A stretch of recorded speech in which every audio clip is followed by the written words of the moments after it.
Eu sou Luciano Aires e a partir de agora você está frente a frente com a Justiça, um programa da APAMAGES, Associação Paulista de Magistrados, que tem por objetivo aproximar o Poder Judiciário do cidadão. E o programa de hoje, para nós, é muito especial. Traz uma entrevista com o ministro do Supremo Tribunal Federal, o juiz paulista Henrique Ricardo Lewandowski. E para entender um pouco mais do cotidiano desse ministro e das inúmeras facetas de um ministro do Supremo Tribunal Federal, nós estamos em seu gabinete, onde percebe-se um volume exacerbado de trabalho. Dados: 2.000 processos distribuídos apenas em janeiro. Um acervo de quase 6.000 processos.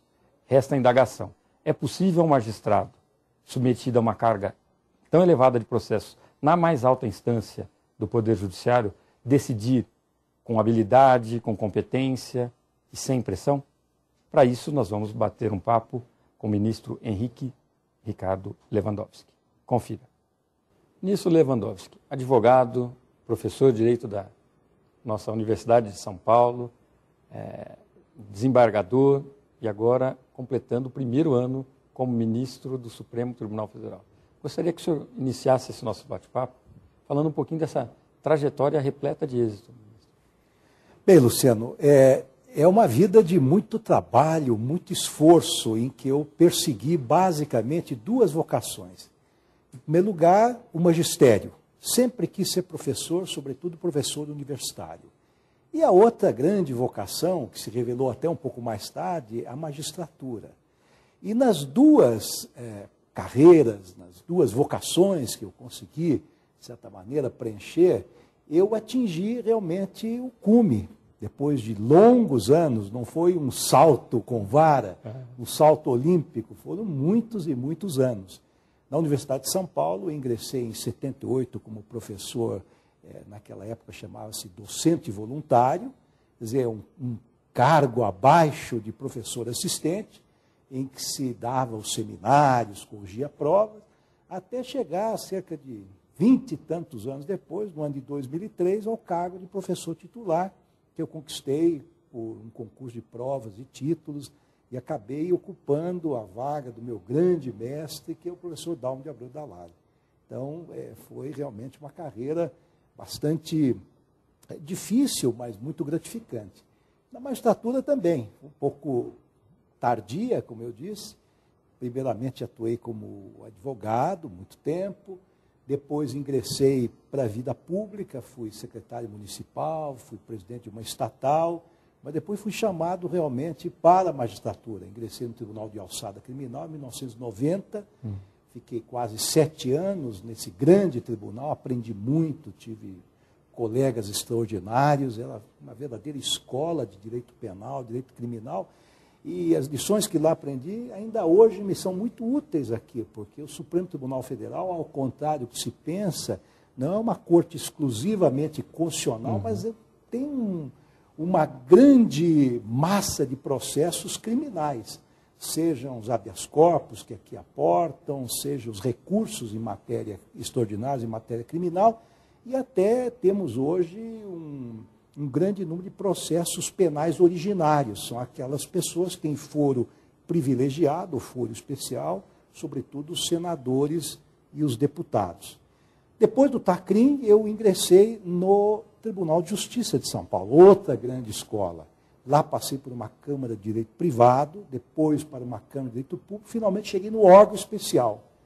E de lá, onde imaginava que iria ficar durante muito tempo, fui guindado ao Supremo, onde o presidente me fez o convite, e aqui estou já há cerca de um ano. No dia 16 de março vai completar exatamente um ano de trabalho no Supremo Tribunal Federal. Professor, o senhor partiu de uma experiência rica como docente e logo depois se debruça, depois de uma longa caminhada, se debruça com uma visão prática que aparentemente não estava nenhuma lição nos bancos universitários. A realidade se mostrou muito mais grave do que o senhor imaginava? Aqui no Supremo? Isso, no Supremo. Bem, realmente, todo mundo imagina que o Supremo é uma corte constitucional, a semelhança da corte alemã, a corte americana ou as cortes europeias, em que os casos vêm aqui praticamente definidos no que diz respeito ao seu aspecto substantivo e nós vamos examinar apenas os aspectos de direito, apenas os aspectos constitucionais. Mas realmente encontrei uma realidade completamente diferente. O juiz do Supremo julga matérias as mais diversas possíveis. Nós julgamos matéria previdenciária, trabalhista, administrativa, criminal, processual, constitucional, enfim, todos os ramos do direito. Então, isto é muito sacrificado, é um trabalho extremamente extenuante, e nós precisamos realmente, a cada dia, estudarmos, nos aperfeiçoarmos. Só neste mês de janeiro, nós recebemos mais de 2.000 processos. Eu vim aqui para um gabinete que tinha, em média, 7.000 processos, que é o número que, de certa maneira, é comum aos demais gabinetes.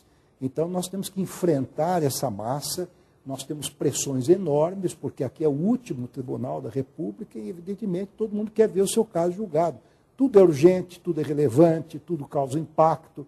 Então, esta pressão sobre o Supremo é realmente uma pressão que precisa ser, digamos assim, administrada, porque nós precisamos escolher prioridades. Quer dizer, antes de adentrarmos no julgamento do processo propriamente dito, nós temos que estabelecer uma certa prioridade nos julgamentos, uma certa hierarquização das matérias. E isto não é fácil, é uma avaliação prévia que temos que fazer.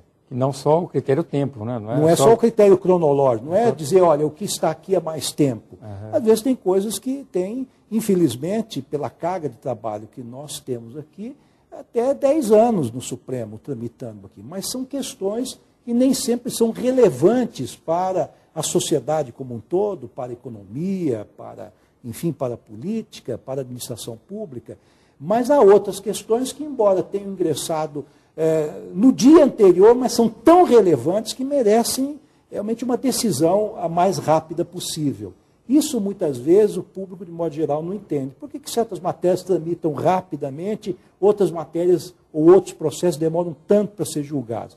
Exatamente porque o ministro e o tribunal, de modo geral, sobretudo a nossa presidente, que estabelece as matérias que vão entrar em pauta, fazem esse juízo, digamos assim, de discricionariedade, quer dizer, para examinar o que é relevante, o que é que deve ser, quais os temas que devem ser julgados antes de outros. Isso é possível mudar esse quadro quase desalentador que a população tem do judiciário em relação à morosidade? Eu acho sim. Agora, realmente, muita coisa é culpa do sistema mesmo. Mas antes de culpar o sistema, é preciso dizer que a Constituição de 1988, de certa maneira, abriu as portas do judiciário para o povo, para os cidadãos de modo geral. E, na verdade, não é que abriu as portas, escancarou as portas.